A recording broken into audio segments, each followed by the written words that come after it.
মেমোৰান্ডাম হিচাপে কোন জায়গাত পাতিছে কাৰ উদ্যোগত কি অনুষ্ঠান আজি আমাৰ সপ্তম দ্বিবাৰ্ষিক অধিৱেশন ভেৰগাঁও জিলা কোচ ৰাজবংশী মূল যুৱ আৰু মহিলা সন্মিলনীৰ আমাৰ এই সপ্তম দ্বিবাৰ্ষিক আমি মূৰাদেউৰ আঞ্চলিক কোচ ৰাজবংশী সন্মিলনী আৰু স্থানীয় ৰাইজৰ পূৰ্ণ সহযোগত আমি আয়োজিত কৰিছোঁ স্বৰ্গীয় বেউৰাম কোচ আৰু স্বৰ্গীয়া গোলাপী কোচ পুৰণি ক্ষেত্ৰত আমাৰ অনুষ্ঠানটো অনুষ্ঠিত হৈছে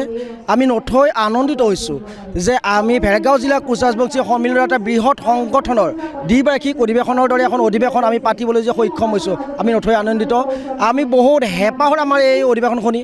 সকলো জ্ঞাতিক যে আমি আদৰিব পাৰিছোঁ আমাৰ আশা আছিলে প্ৰায় 20,000 আমি অতিথিক আদৰিব পাৰিম বুলি কিন্তু দুৰ্ভাগ্য যে আজি যিহেতু চিলাই দিব গোৱা হেতুকে আমাৰ কেন্দ্ৰীয়ভাৱে মংগলদৈ আমাৰ ইফালে ওৰাং বা বিভিন্ন ঠাইত আমাৰ যিহেতু চিলাই দিব উদযাপিত হৈছে হয়তো আমাৰ কিছু জ্ঞাতিৰ আমাৰ আগমন কম হৈছে তথাপিতো আমি 10,000ৰো অধিক আমি জ্ঞাতিক আদৰিবৰ কাৰণে আমি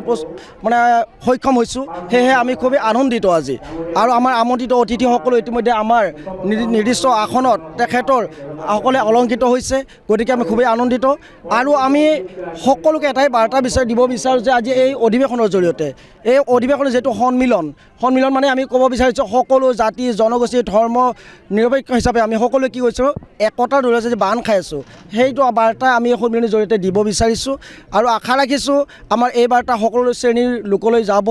আমাৰ মাজত থকা বিদ্বেষ ভাৱবিলাক আঁতৰ হ'ব আমাৰ সকলোৰে মাজত মিলা প্ৰীতি আহিব আমি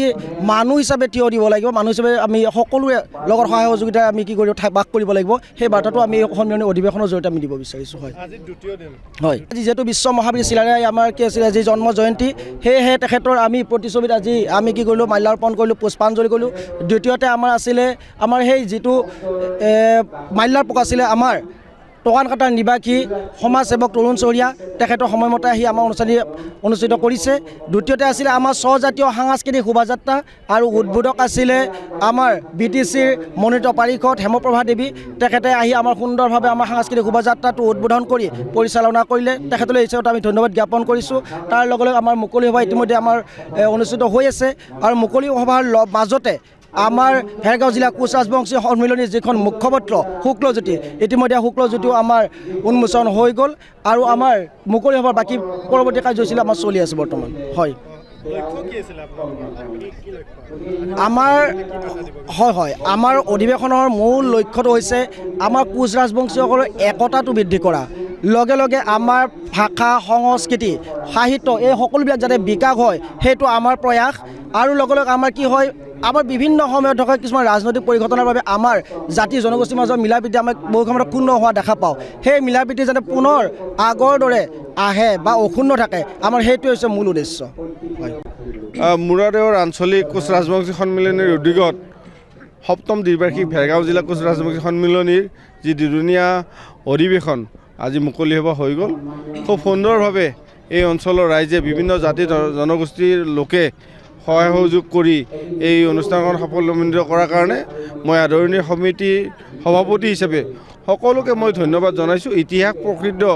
এই মূৰাদেউৰ দেৱালয়ৰ সমীপত আমাৰ এই অধিৱেশন হৈছে আৰু এই অধিৱেশনখন আমি বহুত কষ্ট কৰি এই অঞ্চলত যিহেতু কোচ ৰাজবংশীৰ মানুহ বহুত কম আছে তথাপিতো বিভিন্ন জাতি জনগোষ্ঠীৰ লোক আহি সহায় সহযোগ কৰি অনুষ্ঠানখন সফল কৰাত সহায় কৰিছে আৰু অধিৱেশনৰ স্থলীৰ পৰা মই চৰকাৰক এটা অনুৰোধ ৰাখিছোঁ যে কোচ ৰাজবংশীসকলৰ যি দীৰ্ঘদিনীয়া জনগোষ্ঠীৰ সমস্যা এইটো ৰাজনৈতিকভাৱে সমাধান কৰাৰ ক্ষেত্ৰত ৰাজ্য চৰকাৰে হওক বা কেন্দ্ৰীয় চৰকাৰে হওক যথোপযুক্তভাৱে সমাধানৰ পথ উলিয়াব বুলি মই আশা ৰাখিছোঁ বিধানসভা নিৰ্বাচন আহি আছে আমাৰ পাৰ্টিৰ ফালৰ পৰা ইতিমধ্যে প্ৰস্তুতি আৰম্ভ হৈছে আজি আমাৰ ডিমাকুছিত সাংগঠনিক সভাও আছিল তো মই আশা ৰাখিছোঁ এই চিটটো যিহেতু বিজেপিয়ে প্ৰতিনিধিত্ব কৰিব আৰু বিজেপি ইয়াত জয়ী হ'ব বুলি মই আশা ৰাখিছোঁ টংলা মুছলিম নহয় প্ৰচাৰ মাধ্যমত চলি আছে যিহেতু মই কেইদিনমান আগতে যি পৰিষদীয় নিৰ্বাচন হৈছিলে এই নিৰ্বাচনত প্ৰতিনিধিত্ব কৰি মই জয়ী হৈছোঁ এইটো দলীয় সিদ্ধান্ত দলৰ ইচ্ছা দলে যদি মোক পঠায় তেতিয়াহ'লে নিশ্চয় মই আগবাঢ়িম আৰু যদি দলীয় সিদ্ধান্ত এইটো আমি নিজে বিজেপিত প্ৰাৰ্থিত্ব খুজিলে প্ৰাৰ্থিত্ব নাপায় ইয়াত যিহেতু বিভিন্ন পৰ্যবেক্ষণ হয় তো দলে যদি উপযুক্ত বুলি ভাবে যদি দলে যদি মোক কয় তেতিয়াহ'লে নিশ্চয় আগবাঢ়ি যাম কি কি ক'লে নিৰ্বাচনক লৈ দলৰ আৰু নিৰ্বাচনক লৈ আমাৰ যিখিনি সাংগঠনিক কাম কাজ দিছে আমাৰ ৰাজ্যিক নেতৃত্বই সেইখিনি আমি কৰি আছোঁ আৰু প্ৰস্তুতি বুলি এনেকুৱা কথা নাই বিজেপি এটা নিৰ্দিষ্ট মাধ্যমৰ মাজেৰে কাম কাজখিনি চলি থাকে আৰু যিখিনি কাম দিছে আমি নিশ্চয় কৰি আছোঁ হয় যিকোনো খবৰৰ বাবে যোগাযোগ কৰক আমাৰ এই নম্বৰত 9181 307 221